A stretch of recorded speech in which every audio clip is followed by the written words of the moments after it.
ਨਾਮ ਸ੍ਰੀ ਵਾਹਿਗੁਰੂ ਸਾਹਿਬ ਜੀਓ। ਮਾਰੂ ਮਹੱਲਾ ਪਹਿਲਾ। ਮਾਤ ਪਿਤਾ ਸੰਜੋਗ ਉਪਾਏ, ਰਗਤ ਬਿੰਦ ਮਿਲ ਪਿੰਡ ਕਰੇ। ਅੰਤਰ ਗਰਭ ਉਰਧ ਲਿਵ ਲਾਗੇ, ਸੋ ਪ੍ਰਭ ਸਾਰੇ ਦਾਤ ਕਰੇ। ਮਾਤ ਪਿਤਾ ਸੰਜੋਗ ਉਪਾਏ।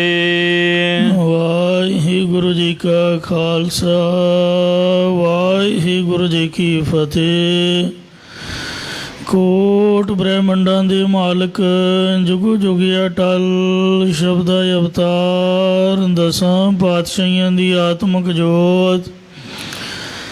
ਧੰਨ ਧੰਨ ਸਤਿਗੁਰੂ ਸ੍ਰੀ ਗੁਰੂ ਗ੍ਰੰਥ ਸਾਹਿਬ ਸੱਚੇ ਪਾਤਸ਼ਾਹ ਜੀ ਮਹਾਰਾਜ ਜੀ ਦੀ ਪਵਿੱਤਰ ਪਾਵਨ ਹਜ਼ੂਰੀ ਦੇ ਵਿੱਚ ਜੁੜ ਮਿਲ ਬੈਠੀ ਗੁਰੂ ਰੂਪ ਗੁਰੂ ਖਾਲਸਾ ਸਾਧ ਸੰਗਤ ਜੀਓ। ਆਓ ਬੜੇ ਪਿਆਰ ਯਾਰ ਸਤਿਕਾਰ ਦੇ ਨਾਲ ਅੰਮ੍ਰਿਤ ਬਾਣੀ ਹਰ ਹਰ ਤੇਰੀ, ਸੁਣ ਸੁਣ ਹੋਵੇ ਪਰਮ ਗਤ ਮੇਰੀ। ਜਲਨ ਬੁਝੀ ਸੀਤਲ ਹੋਏ ਮਨੁਆ, ਸਤਿਗੁਰ ਕਾ ਦਰਸ਼ਨ ਪਾਈ ਜੀਓ। ਸਤਿਗੁਰਾਂ ਦੀ ਪਵਿੱਤਰ ਅੰਮ੍ਰਿਤ ਬਾਣੀ ਦੀ ਕਥਾ ਵਿਚਾਰ ਵਿਆਖਿਆ, ਸੋ ਸਰਵਣ ਕਰਕੇ ਲਾਹ ਪ੍ਰਾਪਤ ਕਰੋ ਜੀ। ਇੱਕ ਵਾਰ ਉਚਾਰਨ ਕਰੋ ਸਤਨਾਮ ਸ੍ਰੀ ਵਾਹਿਗੁਰੂ ਜੀ। ਸਤਨਾਮ ਸ੍ਰੀ ਵਾਹਿਗੁਰੂ ਸਾਹਿਬ ਜੀਓ। ਮਾਰੂ ਮਹੱਲਾ ਪਹਿਲਾ। ਮਾਰੂ ਰਾਗ ਦੇ ਵਿੱਚ ਪਹਿਲੇ ਪਾਤਸ਼ਾਹ ਧੰਨ ਧੰਨ ਸਤਿਗੁਰੂ ਸ੍ਰੀ ਗੁਰੂ ਨਾਨਕ ਦੇਵ ਸਾਹਿਬ ਜੀ ਮਹਾਰਾਜ 8ਵੀਂ ਅਸ਼ਟਪਦੀ ਉਚਾਰਨ ਕਰ ਰਹੇ ਹਨ। ਮਾਤ ਪਿਤਾ ਸੰਜੋਗ ਉਪਾਏ। ਮਾਂ ਪਿਓ ਦੇ ਸੰਬੰਧ ਕਰਕੇ ਚਾਰ ਖਾਣੀਆਂ ਦੇ ਜੀਵ ਪੈਦਾ ਹੋਏ ਹਨ। ਰਗਤ ਬਿੰਦ ਮਿਲ ਪਿੰਡ ਕਰੇ। ਕਿਉਂਕਿ ਮਾਂ ਕੀ ਰਕਤ ਪਿਤਾ ਬਿੰਦ ਧਾਰਾ, ਮੂਰਤ ਸੂਰਤ ਕਰਿਆ ਪਰ। ਮਾਤਾ ਦੀ ਰਕਤ ਤੇ ਪਿਤਾ ਦੇ ਵੀਰਜ ਦੇ ਮਿਲਾਪ ਦੁਆਰਾ ਪਰਮੇਸ਼ਰ ਨੇ ਜੀਵਾਂ ਦੇ ਪਿੰਡ ਸਰੀਰ ਬਣਾਉਣਾ ਕੀਤੇ ਹਨ। ਅੰਤਰ ਗਰਭ ਉਰਧ ਲਿਵ ਲਾਗੇ। ਜਿਸ ਵੇਲੇ ਜੀਵ ਦੀ ਮਾਤਾ ਦੇ ਗਰਭ ਪੇਟ ਦੇ ਅੰਤਰ ਵਿੱਚ ਉਰਧ ਉਲਟੇ ਲਮਕਦੇ ਦੀ ਪਰਮੇਸ਼ਰ ਨਾਲ, ਜਾਂ ਉਰਧ ਉਤਕ੍ਰਿਸ਼ਟ ਪਰਮੇਸ਼ਰ ਦੇ ਵਿੱਚ ਲੈ ਬਿਰਤੀ ਲੱਗੀ ਰਹਿੰਦੀ ਸੀ, ਸੋ ਪ੍ਰਭ ਸਾਰੇ ਦਾਤ ਕਰੇ। ਉਸ ਵੇਲੇ ਜੀਵ ਵਾਹਿਗੁਰੂ ਨੂੰ ਹਰ ਵਕਤ ਸਾਰੇ ਸੰਭਾਲਦਾ ਰਹਿੰਦਾ ਹੈ ਕਿ ਇਹ ਪਰਮੇਸ਼ਰ ਮੈਨੂੰ ਮਾਤਾ ਦੇ ਗਰਭ ਦੇ ਵਿੱਚੋਂ ਬਾਹਰ ਕੱਢ, ਮੈਂ ਤੇਰਾ ਸਵਾਸ ਸਵਾਸ ਭਜਨ ਕਰਾਂਗਾ। ਇਉਂ ਪਰਮੇਸ਼ਰ ਅਰਦਾਸ ਸੁਣ ਕੇ ਜੀਵ ਨੂੰ ਜਨਮ ਦੇਣ ਦੀ ਦਾਤ ਦੇਣਾ ਕਰਦਾ ਹੈ। ਭਾਵ ਮਾਤਾ ਦੇ ਗਰਭ ਦੇ ਵਿੱਚੋਂ ਬਾਹਰ ਕੱਢ ਦਿੰਦਾ ਹੈ, ਜਾਂ ਉਹ ਪ੍ਰਮਾਤਮਾ ਜੀਵ ਦੀ ਸਾਰੇ ਸੰਭਾਲ ਕਰਕੇ ਉਸ ਜਗ੍ਹਾ ਵੀ ਦਾਤ ਦੇਣਾ ਕਰਦਾ ਹੈ। ਸੋ ਪ੍ਰਭ ਸਾਰੇ ਦਾਤ ਕਰੇ। ਉਹ ਪ੍ਰਮਾਤਮਾ ਸਾਰੇ ਜੀਵਾਂ ਨੂੰ ਦਾਤਾਂ ਦੇਣਾ ਕਰਦਾ ਹੈ। ਜਾਂ ਜੇ ਜੀਵ ਉਸ ਪਰਮਾਤਮਾ ਨੂੰ ਸੰਭਾਲਦਾ ਰਹੇ ਤਾਂ ਪਰਮੇਸ਼ਰ ਭਗਤੀ ਦੀ ਦਾਤ ਦੇਣਾ ਕਰਦਾ ਹੈ, ਜਾਂ ਪਰਮੇਸ਼ਰ ਭਗਤੀ ਦੀ ਦਾਤ ਦੇ ਕੇ ਮੁਕਤ ਕਰ ਦਿੰਦਾ ਹੈ।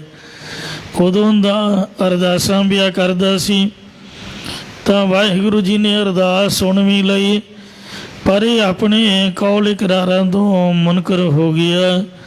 ਵਿੱਚੋਂ ਗਰਭ ਨਿਕਲ ਆਇਆ, ਖਸਮ ਵਿਸਾਰ ਦੁਨੀ ਚਿਤ ਲਾਇਆ। ਦੁਨੀ ਦਾ ਅਰਥ ਹੈ ਮਾਇਆ। ਵਾਹਿਗੁਰੂ ਅਕਾਲ ਪੁਰਖ ਨੂੰ ਤਾਂ ਭੁਲਾ ਦਿੱਤਾ, ਉਸ ਦੀ ਪੈਦਾ ਕੀਤੀ ਮਾਇਆ ਦੇ ਵਿੱਚ ਇਹਨੇ ਆਪ ਦਾ ਚਿੱਤ ਲਾ ਲਿਆ। ਉਹ ਪ੍ਰਮਾਤਮਾ ਕਿੰਨਾ ਬੇਅੰਤ ਹੈ, ਜਿਸ ਨੇ ਇਸ ਦੀ ਸੰਸਾਰ ਵਿੱਚ ਆਉਣ ਲਈ ਬਹੁਤ ਸਹਾਇਤਾ ਕੀਤੀ। ਪ੍ਰਤਪਾਲ ਮਾਤਾ ਉਦਰ ਰੱਖੈ, ਲਗਨ ਦੇਤ ਨਾ ਸੇਕ, ਸੋਈ ਸੁਆਮੀ ਇਹਾਂ ਰੱਖੈ। ਬੂਝ ਬੁੱਧ ਵਿਵੇਕ, ਮੇਰੇ ਮਨ ਨਾਮ ਕੀ ਕਰ ਟੇਕ। ਪਰ ਇਸ ਨੂੰ ਭੁੱਲੀ ਬੈਠਾ ਹੈ। ਉਹ ਇਹਨੂੰ ਦਾਤਾਂ ਦੇਈ ਜਾ ਰਿਹਾ, ਪਹਿਲਾਂ ਵੀ ਸੰਭਾਲ ਕਰ ਰਿਹਾ ਸੀ, ਹੁਣ ਵੀ ਦਾਤਾਂ ਦੇਈ ਜਾ ਰਿਹਾ ਹੈ। ਸੰਸਾਰ ਭਵ ਜਲ ਕਿਉ ਤਰੈ। ਫਿਰ हे ਸਤਿਗੁਰੂ ਜੀ, ਪ੍ਰਸ਼ਨ ਹੈ ਕਿ ਜੀਵ ਸੰਸਾਰ ਸਮੁੰਦਰ ਤੋਂ ਕਿੰਜ ਤਰੇ। ਗੁਰਮੁਖ ਨਾਮ ਨਿਰੰਜਨ ਪਾਈਆ। ਤਾਂ ਗੁਰੂ ਸਾਹਿਬ ਹੀ ਆਪ ਹੀ ਉੱਤਰ ਬਖਸ਼ਦੇ ਨੇ ਕਿ ਗੁਰਮੁਖਾਂ ਦੀ ਸੰਗਤ ਕਰਕੇ ਜਾਂ ਮੁਖੀ ਗੁਰਾਂ ਦੀ ਸੰਗਤ ਕਰਕੇ ਸ਼ੁੱਧ ਸਰੂਪ ਪਰਮੇਸ਼ਰ ਦਾ ਨਾਮ ਪਾਈਦਾ ਹੈ। ਇਸੇ ਪ੍ਰਕਾਰ ਗੁਰਮੁਖ ਨਾਮ ਨਿਰੰਜਨ ਪਾਈਆ। ਮੁਖੀ ਗੁਰਾਂ ਦੀ ਸੰਗਤ ਦੁਆਰਾ ਨਾਮ ਜਪ ਕੇ ਸ਼ੁੱਧ ਸਰੂਪ ਪਰਮੇਸ਼ਰ ਨੂੰ ਪਾਉਣਾ ਕਰੀਦਾ ਹੈ। ਅਫਰਿਓ ਪਾਰ ਅਫਾਰ ਟਰੈ। ਜੋ ਨਾ ਅਫਰਿਓ ਨਾ ਪਕੜੇ ਜਾਣ ਵਾਲਾ ਔਗਣਾ ਪਾਪਾਂ ਦਾ ਭਾਰ ਬੋਝ ਸੀਗਾ, ਉਹ ਅਫਾਰ ਨਾ ਪਕੜੇ ਜਾਣ ਵਾਲਾ ਪਾਪਾ ਔਗਣਾ ਦਾ ਭਾਰ ਵੀ ਟਲ ਜਾਂਦਾ ਹੈ। ਜਾਂ ਅਫਾਰ ਜੋ ਅਫਰੀਮਾ ਹੋਇਆ ਹੰਕਾਰ ਰੂਪੀ ਭਾਰ ਦਾ, ਇਹ ਅਫਰੀਮਾ ਵੀ ਟਲ ਜਾਂਦਾ ਹੈ। ਜਾਂ ਪਾਪਾ ਔਗਣਾ ਦਾ ਅਫਰਿਓ ਅਸਹਿ ਅਤੇ ਅਫਾਰ ਬਹੁਤਾ ਹੀ ਭਾਰ ਟਲ ਜਾਂਦਾ ਹੈ। ਜਾਂ ਜੋ ਹੰਕਾਰੀ ਕਾਲ ਹੈ ਅਤੇ ਜੋ ਪਾਪਾਂ ਦਾ ਅਫਾਰ ਬਹੁਤਾ ਭਾਰ ਹੈ, ਇਹ ਵੀ ਟਲ ਜਾਂਦਾ ਹੈ ਅਤੇ ਸੰਸਾਰ ਸਮੁੰਦਰ ਤੋਂ ਇਹ ਜੀਵ ਤਰ ਜਾਂਦਾ ਹੈ। ਰਹਾਉ ਵਿਸ਼ਰਾਮ ਦੇ ਕਰ ਫੁਰਮਾਨ ਕਰਦੇ ਨੇ। ਤੇ ਗੁਣ ਵਿਸਰ ਗਏ ਅਪਰਾਧੀ। हे ਪਰਮੇਸ਼ਰ, ਮੈਨੂੰ ਅਪਰਾਧੀ ਨੂੰ ਤੇਰੇ ਉਹ ਸਾਰੇ ਮਾਤਾ ਦੇ ਪੇਟ ਵਿੱਚ ਪਾਲਣ ਕਰਨੀ, ਰੋਜੀ ਸਵਾਸ ਸਾਧਕ ਦੇ ਗੁਣ ਉਪਕਾਰ ਭੁੱਲ ਗਏ ਹਨ। ਮੈਂ ਬੌਰਾ ਕਿਆ ਕਰੋ ਹਰੇ। ਹੇ ਹਰੀ, ਹੁਣ ਮੈਂ ਕਮਲਾ ਚੱਲਾ ਕੀ ਕਰਾਂ ਦੱਸੋ। ਮੈਂ ਮਮਤਾ ਕਰਕੇ ਜਾਂ ਹੰਕਾਰ ਰੂਪੀ ਮੈਂ ਸ਼ਰਾਬ ਨੂੰ ਪੀ ਕੇ ਚੱਲਾ ਹੋ ਰਿਹਾ, ਹੁਣ ਮੈਂ ਦੱਸੋ ਕਰਾਂ ਦੇ ਕੀ ਕਰਾਂ। ਤੂੰ ਦਾਤਾ ਦਿਆਲ ਸਭੈ ਸਿਰਾ। ਇਹ ਪਰਮੇਸ਼ਰ, ਤੂੰ ਸਾਰੇ ਯੁੱਗਾਂ ਵਿੱਚ ਦਾਤਾ ਹੈ ਅਤੇ ਸਾਰਿਆਂ ਦਾ ਦਿਆਲੋ ਅਤੇ ਸਿਰ ਸ਼੍ਰੋਮਣੀ ਹੈ।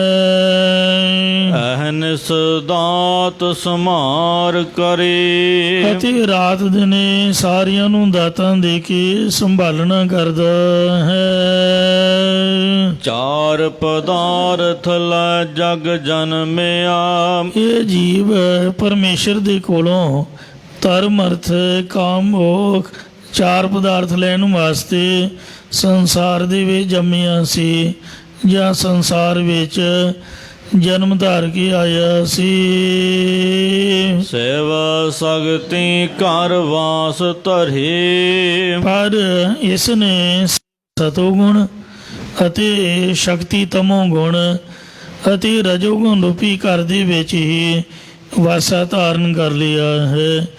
ਇਸੇ ਪ੍ਰਕਾਰ ਸੇਵ ਸਗਤੀ ਘਰ ਵਾਸ ਧਰੇ। ਸਿਵ ਈਸ਼ਰ ਤੇ ਸ਼ਕਤੀ ਮਾਇਆ ਦੇ ਸਿਵ ਕਲਿਆਣ ਸਰੂਪ ਪ੍ਰਭੂ ਦੇ ਸ਼ਕਤੀ ਮਾਇਆ ਸਬਲ ਦੁਆਰਾ ਬਣਾਏ ਸੰਸਾਰ ਰੂਪੀ ਘਰ ਦੇ ਵਿੱਚ ਹੀ ਵਾਸਾ ਕਰ ਲਿਆ। ਪੱਕੇ ਹੀ ਜਗਾਟ ਲਗੜਾ ਕੇ ਬੈਠ ਗਿਆ ਕਿ ਹਮੇਸ਼ਾ ਇੱਥੇ ਹੀ ਰਹਿਣਾ ਹੈ। ਜਾਂ ਸਿਵ ਸ਼ਿਵ ਜੀ ਅਤੇ ਸ਼ਕਤੀ ਪਾਰਵਤੀ ਦੀ ਪੂਜਾ ਕਰਨ ਵਿੱਚ ਹੀ ਵਾਸਾ ਕਰੀ ਬੈਠਾ ਹੈ। ਲਾਗੇ ਭੂਖਾ ਮਾਇਆ ਮਗ ਜੋ ਹੈ। ਇਸ ਨੂੰ ਤ੍ਰਿਸ਼ਨਾ ਰੂਪੀ ਭੁੱਖ ਲੱਗੀ ਹੋਈ ਹੈ। ਇਸੇ ਕਰਕੇ ਸਦਾ ਮਾਇਆ ਦੀ ਪ੍ਰਾਪਤੀ ਦਾ ਰਸਤਾ ਹੀ ਵੇਖਦਾ ਰਹਿੰਦਾ ਹੈ ਕਿ ਕਿਧਰੋਂ ਮਾਇਆ ਆ ਰਹੀ ਹੈ। ਮੁਕਤ ਪਦਾਰਥ ਮੋਹਿ ਖਰੇ। ਅਤੇ ਮਾਇਆ ਦੇ ਮੋਹ ਨੇ ਇਸ ਦੇ ਮੁਕਤ ਰੂਪ ਪਦਾਰਥ ਨੂੰ ਖਰ ਲਿਆ ਹੈ, ਭਾਵ ਨਾਸ਼ ਕਰ ਲਿਆ ਹੈ, ਨਾਸ਼ ਹੀ ਕਰ ਦਿੱਤਾ। ਜਾਂ ਮੋਹ ਆਦਿਕ ਵਿਕਾਰਾਂ ਨੂੰ ਮੁਕਤੀ ਰੂਪ ਪਦਾਰਥ ਲੁਟਾ ਖੜੋਤਾ ਹੈ, ਜਾਂ ਚੰਗਾ ਮੁਕਤੀ ਰੂਪ ਪਦਾਰਥ ਲੁਟਾ ਖੜੋਤਾ ਹੈ।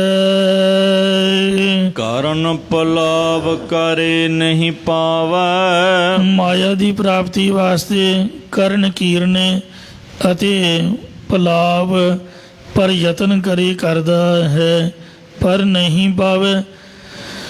ਮਾਇਆ ਪ੍ਰਾਪਤ ਨਹੀਂ ਕਰ ਸਕਦਾ।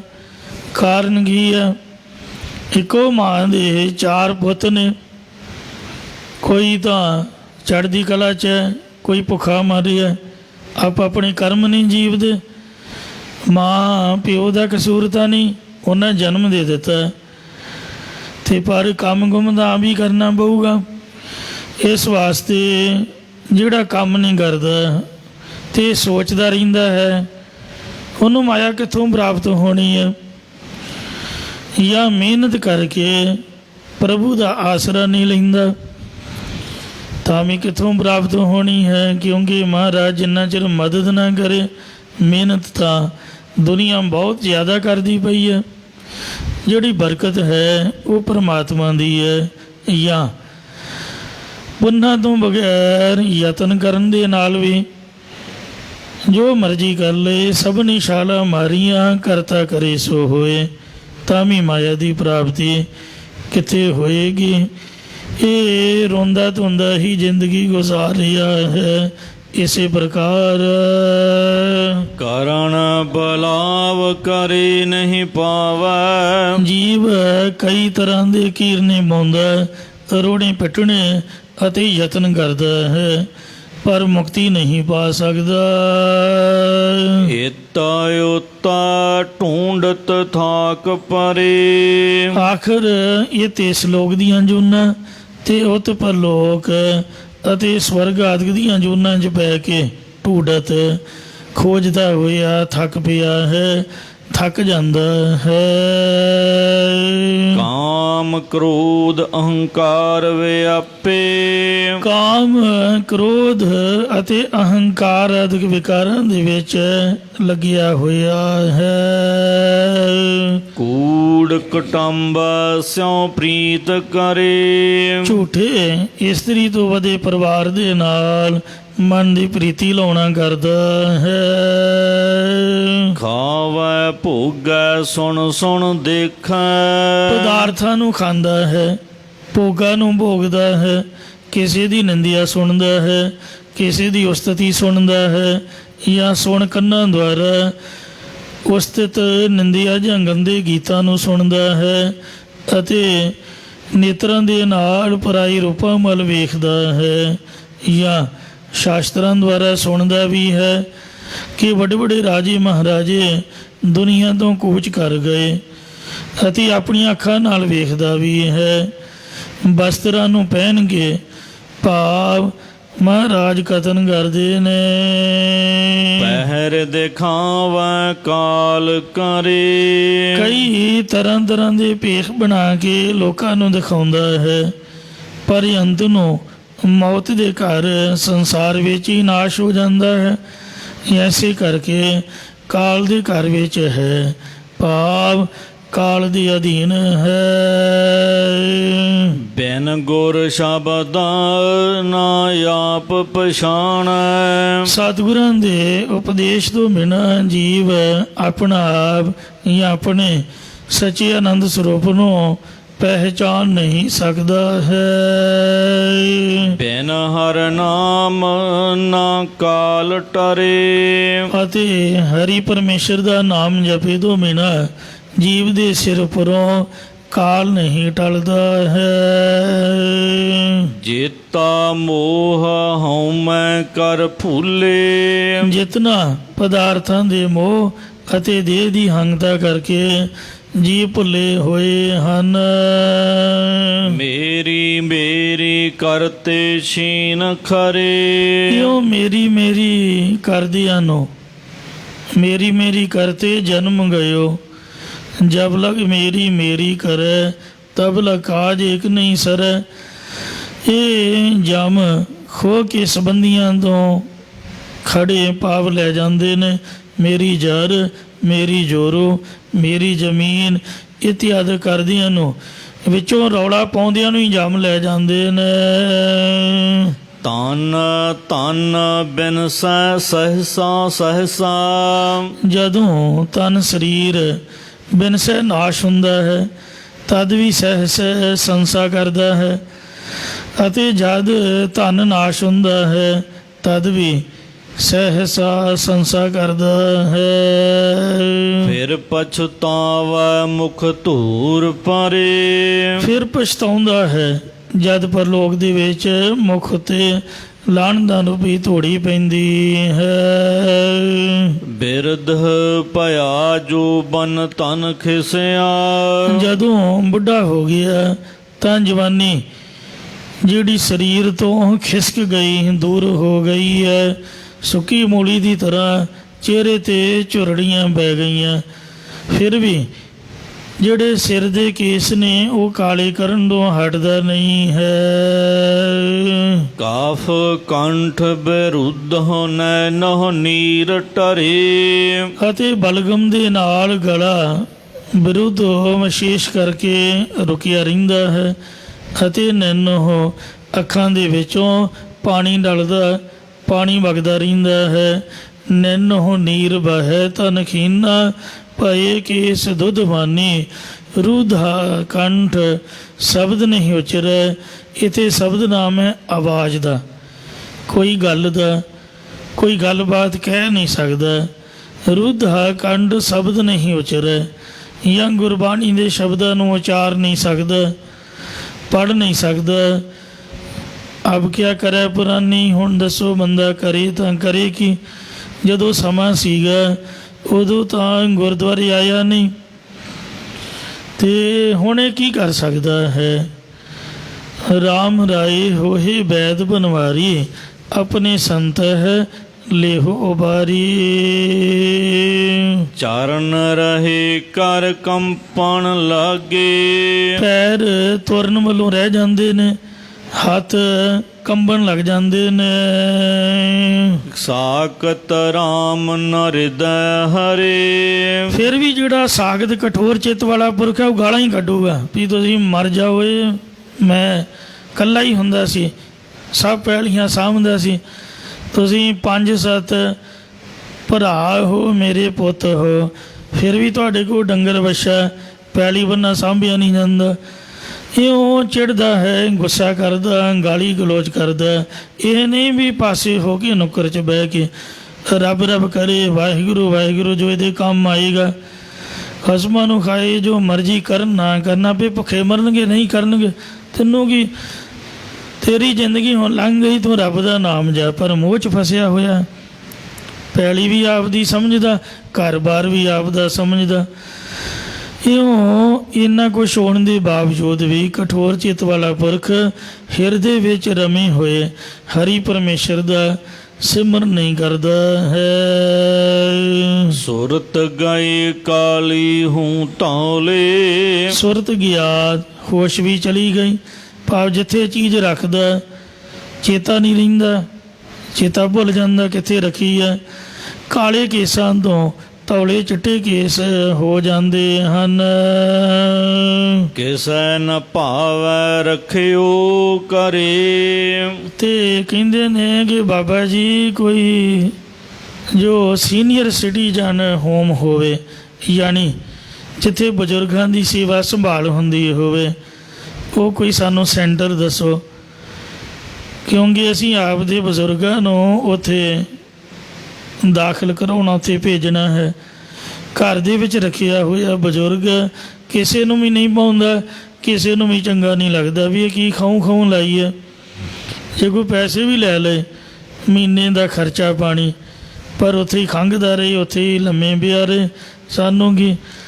ਇਸ ਤਰ੍ਹਾਂ ਮੋਹ ਜਿੰਨਾ ਪਿੱਛੇ ਕਰਦਾ ਹੋਇਆ ਜ਼ਿੰਦਗੀ ਦਾ ਸਾਰਾ ਸਮਾਂ ਗਵਾ ਬੈਠਾ, ਉਹ ਹੁਣ ਆਪਦੇ ਘਰ ਦੇ ਵਿੱਚ, ਕਿਉਂਕਿ ਅੱਜ ਕੱਲ੍ਹ ਦੇ ਬੱਚੇ ਨੌਵਾਂ ਧੀਆਂ ਲਾਇਕ ਨਹੀਂ ਕਰਦੀਆਂ। ਸਾਡੇ ਤਾਂ ਮਾਂ ਪਿਓ ਹੋਏ ਅਤੇ ਬਾਕੀਆਂ ਦੇ ਥੋੜ੍ਹਾ ਕੁਛ ਲੱਗਦੇ ਨੇ, ਬੱਚੇ ਐਡਵਾਂਸ ਨੇ। ਉਹ ਕਹਿੰਦੇ ਵੀ ਇਹ ਕੀ ਬੋਲਦਾ ਰਹਿੰਦਾ ਹੈ, ਇਹਨੂੰ ਬਾਹਰ ਕੱਢੋ। ਜਿੱਥੇ ਬਜ਼ੁਰਗਾਂ ਦਾ ਸੈਂਟਰ ਬਣਿਆ ਹੋਇਆ ਉੱਥੇ ਜਮ੍ਹਾਂ ਕਰਾਓ, ਹਫ਼ਤੇ ਬਾਅਦ ਪਤਾ ਲੈ ਆਇਆ ਕਰਾਂਗੇ। ਇਸ ਤਰ੍ਹਾਂ ਇਹ ਦੁਨੀਆ ਦੀ ਰੀਤੀ ਹੈ। 10-10 ਘਰ ਨੇ ਅਤੇ ਫਿਰ ਵੀ ਬਾਰੀਆਂ ਥਾਣੀ ਸੜਕ ਵੱਲ ਵੇਖਦੇ ਨੇ ਵੀ ਧੀਆਂ ਪੁੱਤ ਕਦ ਮਿਲਣ ਆਉਣਗੇ। ਬਿਸਰਤ ਨਾਮ ਐਸੇ ਦੁਖ ਲਾਗਾ ਹੈ। ਪਰਮੇਸ਼ਰ ਦਾ ਨਾਮ ਭੁੱਲਣੇ ਕਰਕੇ ਅਜਿਹੇ ਦੋਸ਼, ਅਜਿਹੇ ਕਲੰਕ ਲੱਗਦੇ ਨੇ, ਜਿਨ੍ਹਾਂ ਦੋਸ਼ਾਂ ਕਰਕੇ ਅੰਤ ਨੂੰ ਜਮ ਮਾਰ ਸਮਾਰੇ ਨਰਕ ਖਰੇ। ਯਮ ਮਾਰ ਕੇ ਸੰਭਾਲ ਲਵੇਗਾ ਅਤੇ ਨਰਕ ਦੇ ਵਿੱਚ ਖੜ ਲੈ ਜਾਵੇਗਾ, ਜਾਂ ਦੋਸ਼ਾਂ ਨੂੰ ਯਾਦ ਕਰਵਾ ਕੇ ਜਮ ਮਾਰਦਾ ਹੈ ਅਤੇ ਸਜ਼ਾ ਦੇਣ ਲਈ ਨਰਕ ਦੇ ਵਿੱਚ ਲੈ ਜਾਂਦਾ ਹੈ। ਪੂਰਬ ਜਨਮ ਕੋ ਲੇਖਨ ਮਿਟਾਈ। ਪੂਰਬਲੇ ਜਨਮਾਂ 'ਚ ਕੀਤੇ ਮੰਦ ਕਰਮਾਂ ਦਾ ਲੇਖ ਪੂਰੇ ਗੁਰਾਂ ਦੀ ਸ਼ਰਨ ਪਏ ਤੋਂ ਬਿਨਾਂ ਮਿਟਦਾ ਨਹੀਂ। ਭੋਗੇ ਬਿਨ ਭਾਗਿਆ ਨਹੀਂ, ਕਰਮ ਗਤੀ ਬਲਵਾਨ। ਜਨਮ ਮਰੈ ਕਾ ਕਉ ਦੋਸ ਧਰੇ। ਇਸ ਲਈ ਜੰਮਦਾ ਹੈ, ਮਰਦਾ ਹੈ, ਫਿਰ ਕਿਸ ਨੂੰ ਦੋਸ਼ ਧਾਰੇਗਾ, ਭਾਵ ਕਿਹਨੂੰ ਦੋਸ਼ ਦੇਣਾ ਕਰੇਗਾ। ਭਾਵੇਂ ਕਿਸੇ ਨੂੰ ਵੀ ਦੇਣਾ ਨਹੀਂ ਕਰੇਗਾ, ਕਿਉਂਕਿ ਦੋਸ਼ ਆਪਣੇ ਕਰਮਾਂ ਦਾ ਹੀ ਹੁੰਦਾ। ਦੱਦੈ ਦੋਸ ਨ ਦਿਓ ਕਿਸ, ਦੋਸ ਕਰਮਾਂ ਆਪਣੇ ਆ, ਜੋ ਮੈਂ ਕੀਆ ਸੋ ਮੈਂ ਪਾਇਆ, ਦੋਸ਼ ਨਾ ਦੀਜੈ ਅਵਰ ਜਾਣਾ। ਮਹਾਰਾਜ ਫਰਮਾਉਂਦੇ ਨੇ ਕਿ ਕਿਹਨੂੰ ਦੋਸ਼ ਦੇਵੇਗਾ, ਭਾਵ ਕਿਸੇ ਨੂੰ ਵੀ ਨਹੀਂ ਦੇਣਾ ਕਰੇਗਾ, ਕਿਉਂਕਿ ਇਹਦਾ ਆਪਦਾ ਹੀ ਦੋਸ਼ ਹੈ। ਬਿਨ ਗੁਰ ਬਾਦ ਜੀਵਨ ਹੋਰ ਮਰਨਾ। ਸਤਿਗੁਰੂ ਸੱਚੇ ਪਾਤਸ਼ਾਹ ਮਹਾਰਾਜ ਤੋਂ ਬਿਨਾਂ ਹੋਰ ਮਰਨਾ ਅਤੇ ਜਿਉਣਾ ਵਿਅਰਥ ਹੈ, ਅਤੇ ਕਿਸੇ ਵੀ ਅਰਥ ਨਹੀਂ ਹੈ। ਬਿਨ ਗੁਰ ਸ਼ਬਦ ਜਨਮ ਜਰੇ।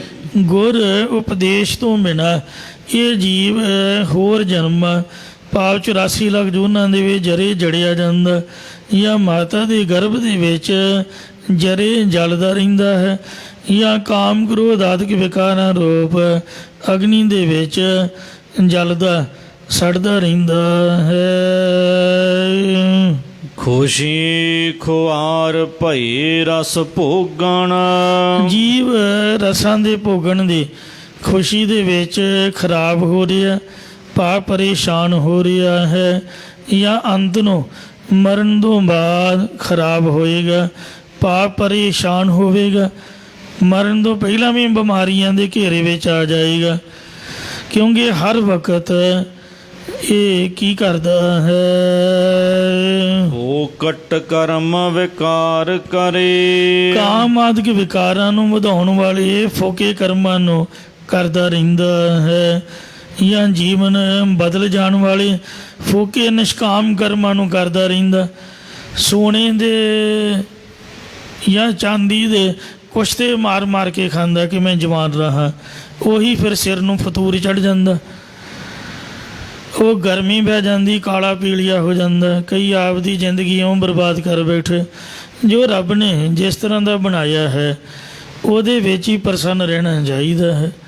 ਆਹ ਮੁੰਡੇ ਸਾਡੇ ਜਿਮ ਜੁਮ ਜਾਣ ਵਾਲੇ, ਬਾਲਟੀਆਂ ਜਿਹੜੇ ਵੱਡੇ ਡੱਬੇ ਹੁੰਦੇ ਨੇ, ਆਖੇ ਜੀ ਆ ਡੋਜ਼ਾਂ ਲਓ, ਖੁਰਾਕਾਂ ਖਾਓ, ਉਹਦੇ ਨਾਲ ਪੱਥਰੀ ਬਣ ਜਾਂਦੀ ਹੈ।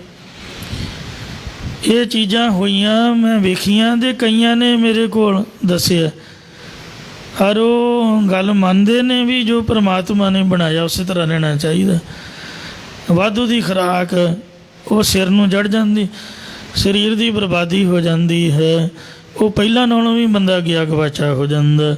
ਇਉਂ ਫੋਕਟ ਕਰਮ ਵਿਕਾਰ ਕਰੇ, ਵਿਕਾਰਾਂ ਨੂੰ ਭੋਗਣ ਵਾਸਤੇ ਫਜ਼ੂਲ ਦੇ ਕਰਮ ਕਰਦਾ ਹੈ, ਫਜ਼ੂਲ ਦਾ ਖਾਣਾ ਪੀਣਾ ਕਰਦਾ ਹੈ। ਨਾਮ ਵਿਸਾਰ ਲੋਭ ਮੂਲ ਖੋਇਓ। ਮਨਮੁਖ ਜੀਵ ਨੇ ਨਾਮ ਨੂੰ ਤਾਂ ਭੁਲਾਇਆ ਹੋਇਆ ਹੈ। ਜੋ ਕਬੀਰ ਜੀ, ਨਾਮਦੇਵ ਜੀ ਵਰਗੀਆਂ ਨੇ, ਧੰਨ ਬਾਬਾ ਫਰੀਦ ਸਾਹਿਬ ਜੀ ਨੇ ਬਚਨ ਕੀਤੇ ਨੇ ਕਿ ਜਿਹੜੀ ਜਵਾਨੀ ਹੈ ਇਹਦਾ ਬਲ ਪ੍ਰਭੂ ਦੇ ਨਾਮ ਜਪਣ ਦੇ ਵਿੱਚ ਲਾਓ। ਜ਼ੋਰ ਦੇ ਨਾਲ ਕੀਰਤਨ ਕਰੋ, ਜ਼ੋਰ ਨਾਲ ਬਾਣੀ ਪੜ੍ਹੋ, ਇਹ ਸਾਰਾ ਬਲ ਗੁਰਬਾਣੀ ਵਿੱਚ ਖਤਮ ਕਰੋ। ਜੋ ਬਣ ਜਾਂਦੇ ਨਾ ਡਰਾਂ, ਨਾਮ ਜਪਦਿਆਂ ਜਵਾਨੀ ਚਲੀ ਜਾਏ ਤਾਂ ਸਮਝੋ ਸਫਲ ਹੈ। ਕਿਸੇ ਪ੍ਰਕਾਰ ਡਰਨ ਦੀ ਲੋੜ ਨਹੀਂ। ਜੋ ਬਣ ਜਾਂਦੇ ਨਾ ਡਰਾਂ, ਜਿਸੈ ਪ੍ਰੀਤ ਨਾ ਜਾਏ। ਫਰੀਦਾਂ ਕੀਤੀ ਜੋ ਬਣ ਪ੍ਰੀਤ ਬਿਨ, ਸੁੱਕ ਗਏ ਕੁਮਲਾਏ। ਇਹ ਰੱਬ ਦੀ ਪ੍ਰੀਤੀ ਤੋਂ ਬਗੈਰ ਕਿੰਨੀਆਂ ਜਵਾਨੀਆਂ ਸੁੱਕ ਕੇ ਕੁਮਲਾ ਗਈਆਂ। ਵਾਹਿਗੁਰੂ ਦੇ ਨਾਮ ਨੂੰ ਤਾਂ ਭੁਲਾਇਆ ਹੋਇਆ ਅਤੇ ਲੋਭ ਮੂਲ ਖੋਇਓ। ਲਾਲਚ ਦੇ ਵਿੱਚ ਲਾ ਕੇ ਮੁੱਢ ਜਾਂ ਸਵਾਸ ਜਾਂ ਪੁੰਨ ਜਾਂ ਮੁੱਢ ਰੂਪ ਹਰੀ ਨੂੰ ਖੋ ਲਿਆ, ਗਵਾ ਲਿਆ ਹੈ। ਸੈਰ ਧਰਮ ਰਾਏ ਕਾ ਡੰਡ ਪਰੇ। ਇਸ ਕਰਕੇ ਮਨਮੁਖ ਦੇ ਸਿਰ ਤੇ ਧਰਮ ਰਾਜੇ ਦੇ ਦੂਤਾਂ ਦਾ ਡੰਡਾ ਪੈਂਦਾ। ਜਮ ਕਾ ਡੰਡ ਮੂੜ ਮੈਂ ਲਾਗੈ, ਖਿਨ ਮੈਂ ਕਰੇ ਨਬੀਰਾ। ਡੰਡਾ ਵੱਜਦਾ ਯਮਦੂਤਾਂ ਦਾ। ਗੁਰਮੁਖ ਰਾਮ ਨਾਮ ਗੁਣ ਗਾਵਹਿ। ਜਿਹੜੇ ਗੁਰਮੁਖ ਬਣਦੇ ਨੇ ਉਹ ਮੁਖੀ ਗੁਰਾਂ ਦੁਆਰਾ ਰਾਮ ਪਰਮੇਸ਼ਰ ਦੇ ਨਾਮ ਨੂੰ ਆਪ ਜਪਦੇ ਨੇ, ਦੂਜਿਆਂ ਨੂੰ ਜਪਾਉਂਦੇ ਨੇ, ਵਾਹਿਗੁਰੂ ਦੇ ਗੁਣਾਂ ਨੂੰ ਗਾਉਂਦੇ ਹਨ। ਜਾ ਕਉ ਹਰ ਪ੍ਰਭ ਨਦਰ ਕਰੇ। ਪਰ ਗੁਰਮੁਖ ਹਰੇਕ ਨਹੀਂ ਬਣਦਾ। ਜਿਨ੍ਹਾਂ ਦੇ ਹਰੇ ਭਰੇ ਕਰਨ ਵਾਲਾ ਪਰਮੇਸ਼ਰ ਕਿਰਪਾ ਦ੍ਰਿਸ਼ਟੀ ਕਰਦਾ, ਉਹੀ ਗੁਰਮੁਖ ਬਣ ਕੇ ਮੁਖੀ ਗੁਰਾਂ ਦੁਆਰਾ ਮਹਾਰਾਜ ਦੇ ਨਾਮ ਨੂੰ ਜਪਦੇ ਹਨ। ਤੇ ਨਿਰਮਲ ਪੁਰਖ ਪਰੰਪਰ ਪੂਰੇ। ਉਹ ਉਜਲ ਜੀਵਨ ਵਾਲੇ ਪੁਰਖ ਹਨ, ਪ੍ਰਕਿਰਤੀ ਦੇ ਪਾਰਾਵਾਰ ਤੋਂ ਪਰੇ ਅਤੇ ਸ਼ੁਭ ਗੁਣਾਂ ਵਿੱਚ ਪੂਰੇ ਨੇ, ਜਾਂ ਪੂਰਨ ਗਿਆਨਵਾਨ ਨੇ, ਜਾਂ ਨਿਰਮਲ ਅਵਿਦਿਆਰੂ ਮੈਲ ਤੋਂ ਰਹਿਤ ਨਿਰਵਕਾਰ ਉਹਨਾਂ ਦਾ ਜੀਵਨ ਹੈ। ਪੁਰਖ ਪੂਰਨ ਪੁਰਸ਼ਾਰਥ ਵਾਲੇ ਨੇ, ਪ੍ਰਕਿਰਤੀ ਤੋਂ ਪਰੇ ਹਨ ਅਤੇ ਪੂਰਨ ਗਿਆਨਵਾਨ ਹਨ। ਤੇ ਜਗ ਮਹਿ ਗੁਰ ਗੋਵਿੰਦ ਹਰੇ। ਤੇ ਉਹ ਜਗ ਸੰਸਾਰ ਦੇ ਵਿੱਚ ਗੁਰਾਂ ਦੇ ਨਾਲ ਮਿਲ ਕੇ ਗੋਵਿੰਦ ਹਰੇ, ਹਰੀ ਪਰਮੇਸ਼ਰ ਦਾ ਰੂਪ ਹੋ ਗਏ ਨੇ। ਜਾਂ ਪੁਰਖ ਗੁਰਾਂ ਨੇ ਨਾਮ ਬਾਣੀ ਦਾ ਉਪਦੇਸ਼ ਦੇ ਕੇ ਸੰਸਾਰ ਵਿੱਚ ਪਰਮੇਸ਼ਰ ਦੀ ਪ੍ਰਾਪਤੀ ਵਾਲੇ ਸ਼ੁਭ ਗੁਣਾਂ ਨਾਲ ਹਰੇ ਭਰੇ ਕੀਤੇ ਨੇ। ਇੱਥੇ ਗੋਵਿੰਦ ਟਿੱਪੀ ਤੋਂ ਬਗੈਰ ਹੀ ਸਹੀ ਹੈ। ਹਰ ਸਿਮਰਹੁ ਗੁਰ ਬਚਨ ਸਮਾਰਹੁ। ਇਸ ਲਈ ਹੀ ਮੇਰੇ ਭਰਾਵੋ, ਗੁਰਮਤਿ ਧਾਰਨ ਕਰਕੇ ਹਰੀ ਪਰਮੇਸ਼ਰ ਦਾ ਸਿਮਰੋ, ਸਿਮਰਨ ਕਰੋ ਅਤੇ ਗੁਰ ਬਚਨ, ਗੁਰੂ ਸਾਹਿਬ ਦੇ ਬਚਨਾਂ ਨੂੰ ਸਮਾਰੋ, ਯਾਦ ਰੱਖੋ। ਸੰਗਤ ਹਰ ਜਨ ਭਾਉ ਕਰੇ। ਅਤੇ ਹਰੀ ਪਰਮੇਸ਼ਰ ਦੇ ਪਿਆਰੇ ਸੰਤ ਜਨਾਂ ਦੀ ਸੰਗਤ ਨਾਲ ਸਰੀਰ ਕਰਕੇ, ਮਨ ਕਰਕੇ, ਬਾਣੀ ਕਰਕੇ ਪ੍ਰੇਮ ਕਰੋ। ਹਰ ਜਨ ਗੁਰ ਪ੍ਰਧਾਨ ਦੁਆਰਾ। हे ਹਰੀ ਪਰਮੇਸ਼ਰ, ਜੋ ਗੁਰਮੁਖ ਜਨ ਗੁਰ ਉਪਦੇਸ਼ ਦੁਆਰਾ ਤੇਰਾ ਨਾਮ ਜਪ ਕੇ ਇਸ ਲੋਕ ਦੇ ਵਿੱਚ ਕਾਮ ਕ੍ਰੋਧ ਆਦਿਕ ਵਿਕਾਰਾਂ ਨੂੰ ਜਿੱਤ ਕੇ ਪ੍ਰਧਾਨ ਬਣੇ ਨੇ। ਗੁਰਦੁਆਰੇ ਦਾ ਪ੍ਰਧਾਨ ਪਿਆਰੇ ਦਇਆ ਸਿੰਘ ਜੀ, ਪਿਆਰੇ ਧਰਮ ਸਿੰਘ, ਪਿਆਰੇ ਹਿੰਮਤ ਸਿੰਘ, ਪਿਆਰੇ ਮੋਹਕਮ ਸਿੰਘ, ਪਿਆਰੇ ਸਾਹਿਬ ਸਿੰਘ ਜੀ ਹਨ, ਜਿਨ੍ਹਾਂ ਨੇ ਕਾਮ ਆਦਿਕ ਵਿਕਾਰਾਂ ਨੂੰ ਜਿੱਤ ਕੇ ਗੁਰੂ ਗੋਬਿੰਦ ਸਿੰਘ ਜੀ ਦੇ ਕੋਲੋਂ ਪ੍ਰਧਾਨਗੀ ਲਈ ਹੈ। ਇਹ ਮੁਖੀ ਹਨ ਗੁਰਮੁਖ। ਜਿਨ੍ਹਾਂ ਵਿਕਾਰਾਂ ਨੂੰ ਜਿੱਤਿਆ। ਧੰਨ ਬਾਬਾ ਦੀਪ ਸਿੰਘ ਜੀ ਪ੍ਰਧਾਨ ਹੈ। ਜਥੇਦਾਰ ਬਾਬਾ ਹਨੂਮਾਨ ਸਿੰਘ ਜੀ ਇਸ ਘਰ ਦਾ ਪ੍ਰਧਾਨ ਹੈ। ਸ੍ਰੀ ਗੁਰੂ ਗ੍ਰੰਥ ਸਾਹਿਬ ਮਹਾਰਾਜ ਸੱਚੇ ਪਾਤਸ਼ਾਹ ਜੀ ਦੇ ਘਰ ਦਾ ਮੁਖੀ ਗੁਰਮੁਖ ਹੈ, ਜੋ ਤੇਰੇ ਸੱਚਖੰਡ ਰੂਪ ਦਰਬਾਰ ਦੇ ਵਿੱਚ ਪੰਜ ਪ੍ਰਮਾਣ, ਪੰਜ ਪ੍ਰਧਾਨ, ਪੰਜ ਪਿਆਰੇ ਮੁਖੀ ਬਣੇ ਹੋਏ ਨੇ। ਸੋ ਪੰਜ ਸ੍ਰੇਸ਼ਟ ਗੁਰਮੁਖ ਸੰਤ ਜਨ ਮੁਖੀ ਹਨ। ਨਾਨਕ ਤਿਨ ਜਨ ਕੀ ਰੇਣ ਹਰੇ। ਸਤਿਗੁਰੂ ਮਹਾਰਾਜ ਸਾਹਿਬ ਜੀ ਕਥਨ ਕਰਦੇ, ਹੇ ਹਰੀ, ਤਿੰਨਾਂ ਗੁਰਮੁਖ ਜਨਾਂ ਦੀ ਚਰਨ ਧੂੜੀ ਸਾਨੂੰ ਬਣਾਉਣਾ ਕਰੋ, ਚਰਨ ਧੂੜੀ ਦੇਣਾ ਕਰੋ ਜੀ। ਏਕੋ ਓੰਕਾਰ। ਕਿਉਂਕਿ ਪ੍ਰਕਰਨ ਜੋ ਬਦਲ ਰਿਹਾ, ਇਸ ਲਈ ਪੰਜਵੇਂ ਪਾਤਸ਼ਾਹ ਜੀ ਮੰਗਲ ਉਚਾਰ ਰਹੇ ਨੇ। ਇੱਕ ਅਦੁੱਤੀ ਪਰਮੇਸ਼ਰ ਹੈ, ਓੰਕਾਰ ਸਰਬ ਦਾ ਪ੍ਰਕਾਸ਼ਕ ਹੈ। ਸਤਿਗੁਰ ਪ੍ਰਸਾਦ। ਜੋ ਸਤਿਗੁਰਾਂ ਦੀ ਕਿਰਪਾ ਦੁਆਰਾ ਪ੍ਰਾਪਤ ਹੁੰਦਾ ਹੈ। ਮਾਰੂ ਕਾਫੀ ਮਹੱਲਾ ਪਹਿਲਾ। ਪਹਿਲੇ ਪਾਤਸ਼ਾਹ ਧੰਨ ਸਤਿਗੁਰੂ ਨਾਨਕ ਦੇਵ ਸਾਹਿਬ ਜੀ ਮਾਰੂ ਰਾਗ ਦੇ ਵਿੱਚ ਕਾਫੀ ਛੰਦ ਉਚਾਰਨ ਕਰ ਰਹੇ ਹਨ। ਕਾਫੀ ਇੱਕ ਰਾਗਣੀ ਹੈ, ਜੋ ਕਾਫੀ ਠਾਠ ਦੀ ਸੰਪੂਰਨ ਰਾਗਣੀ ਹੈ। ਇਸ ਨੂੰ ਗਾ ਸ਼ੁੱਧ ਤੇ ਕੋਮਲ ਦੋਵੇਂ ਲੱਗਦੇ ਨੇ। ਨੀ ਕੋਮਲ ਤੇ ਬਾਕੀ ਸਾਰੇ ਸ਼ੁੱਧ ਸੁਰ ਹਨ। ਪੰਚਮ ਜੋ ਪਾ ਹੈ ਇਹ ਵਾਦੀ ਹੈ, ਸਾ ਸਮਾਦੀ ਹੈ। ਗਾਉਣ ਦਾ ਵੇਲਾ ਦਿਨ ਦਾ ਚੌਥਾ ਪਹਿਰ ਹੈ। ਕਈਆਂ ਨੇ ਕਾਫੀ ਨੂੰ ਧਮਾਰ ਦਾ ਨਾਮ ਦਿੱਤਾ ਹੈ। ਸਾਰੇ ਗਾ ਮਾ ਬਾ ਦਾ ਨੀ ਸਾ ਨੀ ਧਾ ਪਾ ਮਾ ਗਾ ਰੇ ਸਾ। ਸੋ ਰੋਈ ਅਵਰੋਈ ਦੇ ਵਿੱਚ ਸੱਤੇ ਹੀ ਸੁਰਾਂ ਲੱਗਦੀਆਂ ਹਨ। ਸ੍ਰੀ ਗੁਰੂ ਗ੍ਰੰਥ ਸਾਹਿਬ ਜੀ ਦੇ ਵਿੱਚ ਸੂਹੀ, ਤਲੰਗ, ਆਸਾ, ਮਾਰੂ ਰਾਗਾਂ ਦੇ ਨਾਲ ਮਿਲਾ ਕੇ ਕਾਫੀ ਲਿਖੀ ਹੋਈ ਹੈ, ਪਰੰਤੂ ਵੱਖਰੀ ਲਿਖੀ ਨਹੀਂ ਮਿਲਦੀ। ਕਾਫੀ ਇੱਕ ਬਹੁਤ ਵਧੀਆ ਰਾਗ ਹੈ, ਗਾਉਣਾ ਵੀ ਸੌਖਾ। ਗੀਤ ਦੀ ਇੱਕ ਧਾਰਨਾ ਹੈ। ਅਰਬੀ ਵਿੱਚ ਕਾਫੀ ਦਾ ਅਰਥ ਪਿੱਛੇ ਚੱਲਣ ਵਾਲਾ ਹੈ। ਅਨੁਚਰ ਅਨੁਗਾਮੀ ਛੰਦ ਦਾ ਉਹ ਪਦ ਜੋ ਸਥਾਈ ਰਹਾਉ ਹੋਵੇ, ਜਿਸ ਦੇ ਮਗਰ ਹੋਰ ਬਾਕੀ ਤੁਕਾਂ ਗਾਉਣ ਵੇਲੇ ਨਾਲ ਜੋੜੀਆਂ ਜਾਣ ਅਤੇ ਜੋ ਮੁੜ ਗੀਤ ਦੇ ਤਾਲ ਵਿਸ਼ਰਾਮ 'ਤੇ ਆਵੇ, ਉਹ ਕਾਫੀ ਹੈ।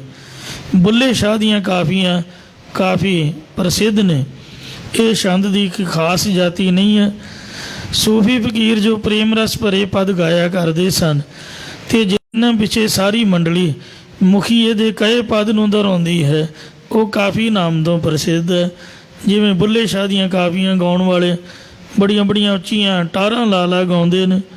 ਜਾਂ ਕਾਫੀ ਪੰਜਾਬੀ ਵਿੱਚ ਇੱਕ ਪ੍ਰਬੰਧਕ ਚਾਲ ਹੈ ਜੋ ਕਵੀ ਲੋਕ ਰਚਦੇ ਨੇ। ਬੁੱਲੇ ਸ਼ਾਹ ਫਕੀਰ ਦੀਆਂ ਕਾਫੀਆਂ ਦੀ ਪੰਜਾਬ ਦੇ ਵਿੱਚ ਕਾਫੀ ਪ੍ਰਸਿੱਧੀ, ਜੋ ਚੌਪਈ ਦਾ ਰੂਪ 16 ਮਾਤਰਾਂ ਦੀਆਂ ਹੁੰਦੀਆਂ ਹਨ।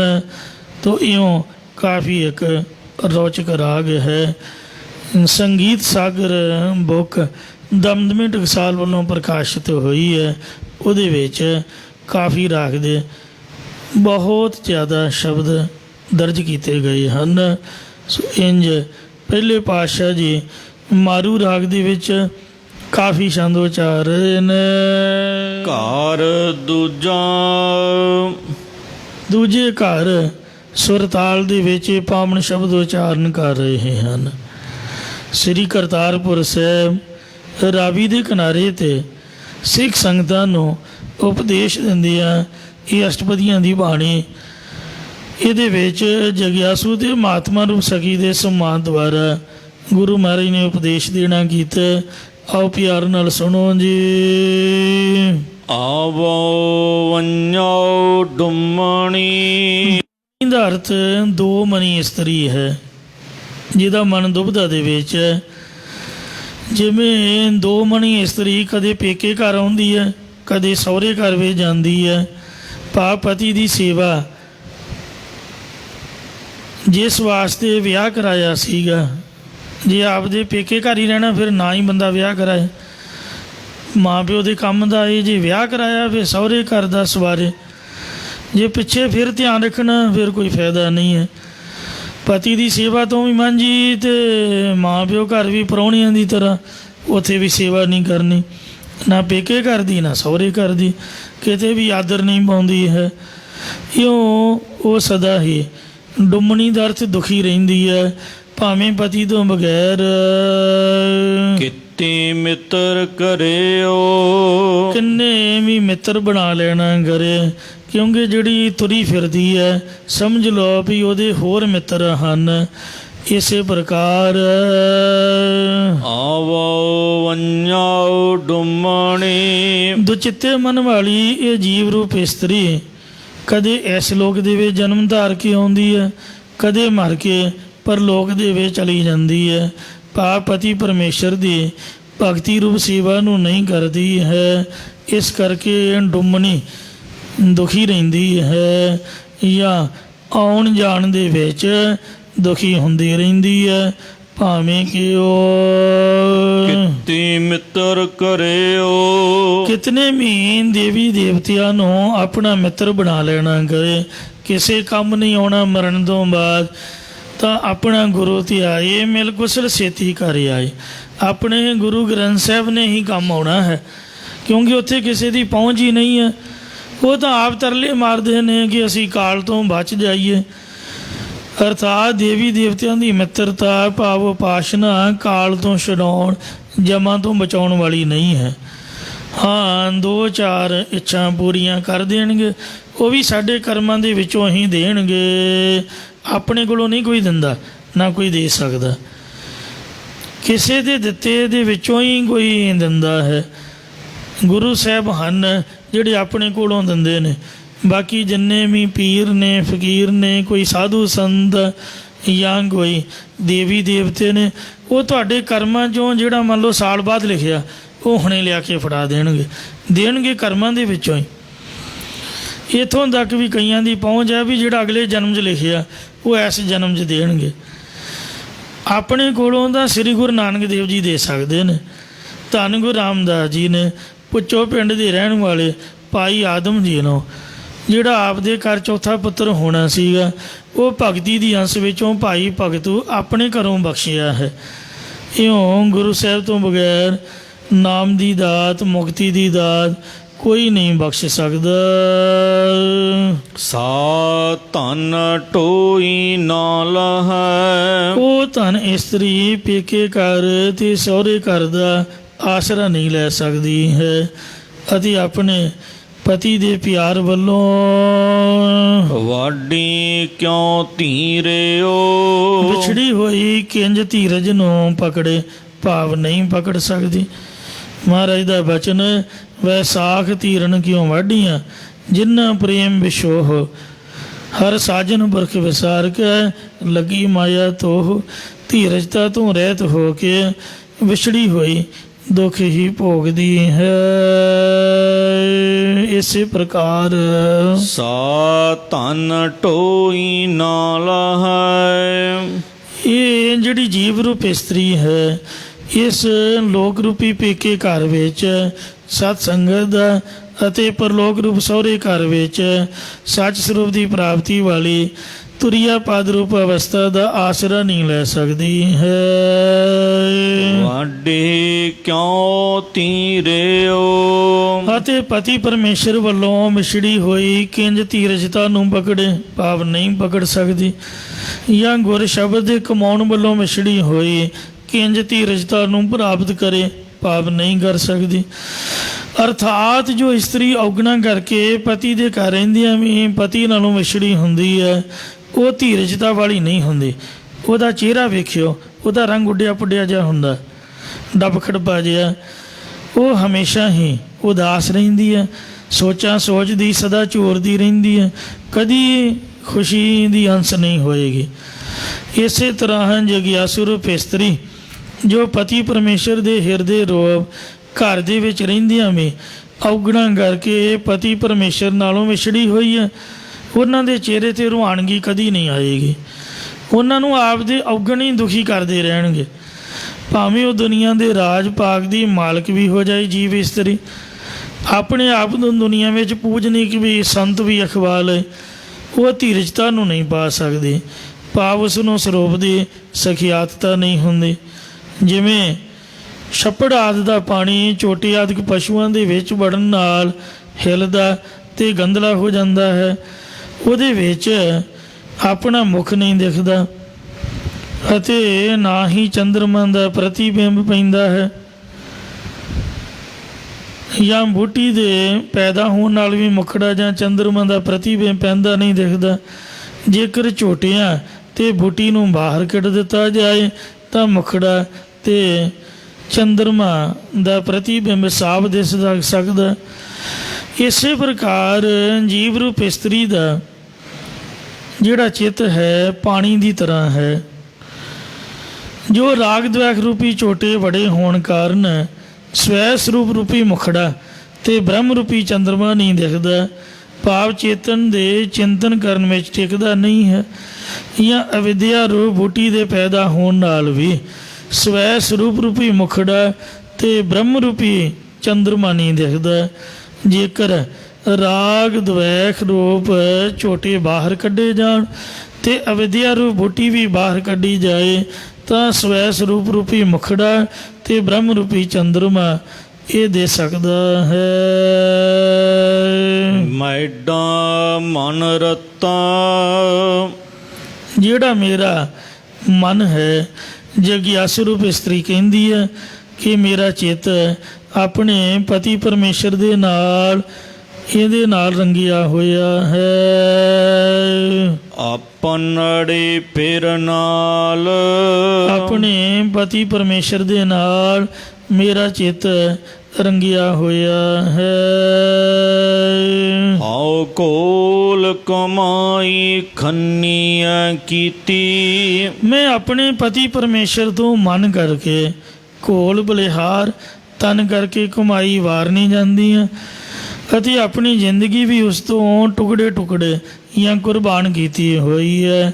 ਮੈਂ ਤਾਂ ਉਸ ਅੱਗੇ ਇਹੀ ਬੇਨਤੀ ਕਰਦੀ ਰਹਿੰਦੀ ਹਾਂ ਕਿ ਇੱਕ ਭੋਰੀ ਨਦਰ ਨਿਹਾਲ, ਹੇ ਪਤੀ ਪਰਮੇਸ਼ਰ, ਤੂੰ ਮੇਰੇ ਵੱਲ ਇੱਕ ਰੰਚਕ ਭੋਰਾ ਕਮਾਤਰ ਰਤਾ ਮਾਤਰ ਵੀ ਕਿਰਪਾ ਦ੍ਰਿਸ਼ਟੀ ਕਰਕੇ ਤੱਕਣਾ ਕਰ। ਕਿਰਪਾ ਕਟਾਖ ਅਵਲੋਕਨ ਕੀਨੋ ਦਾਸ ਕਾ ਦੁਖ ਬਿਦਾਰਿਓ।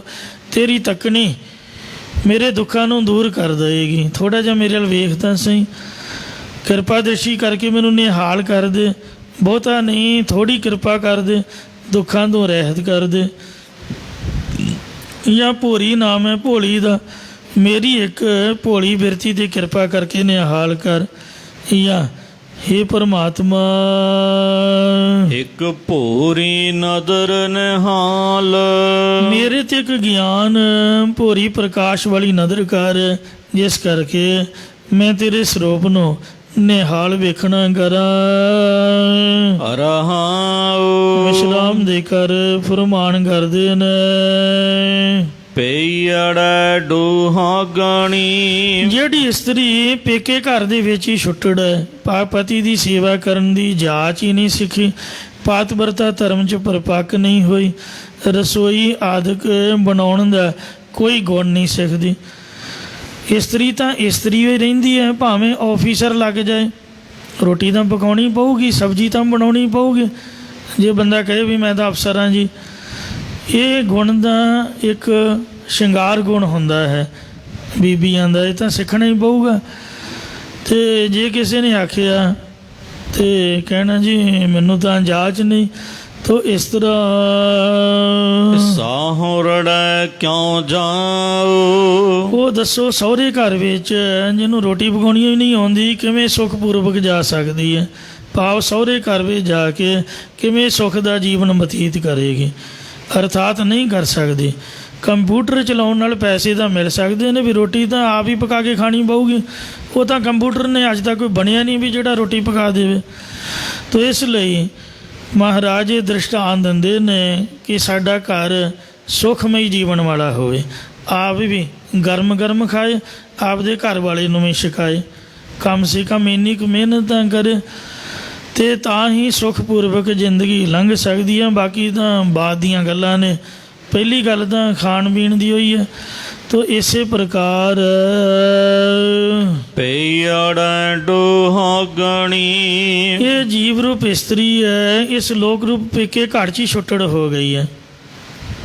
ਸਭ ਤੋਂ ਪਹਿਲਾਂ ਜਦ ਮੈਂ ਮਹਿਤੇ ਗੁਰਦੁਆਰਾ ਗੁਰਦਰਸ਼ਨ ਪ੍ਰਕਾਸ਼ ਭਰਤੀ ਹੋਇਆ, ਹੁਣ ਬੰਦੇ ਨੇ ਇੰਜੀਨੀਅਰਿੰਗ ਕੀਤੀ ਹੋਈ ਹੈ, ਫਸਟ ਡਿਵੀਜ਼ਨ 'ਚ ਪਾਸ ਹੈ, ਮਤਲਬ JEE ਦੀ ਨੌਕਰੀ ਵਾਸਤੇ ਬਿਲਕੁਲ ਤਿਆਰੀ ਹੈ।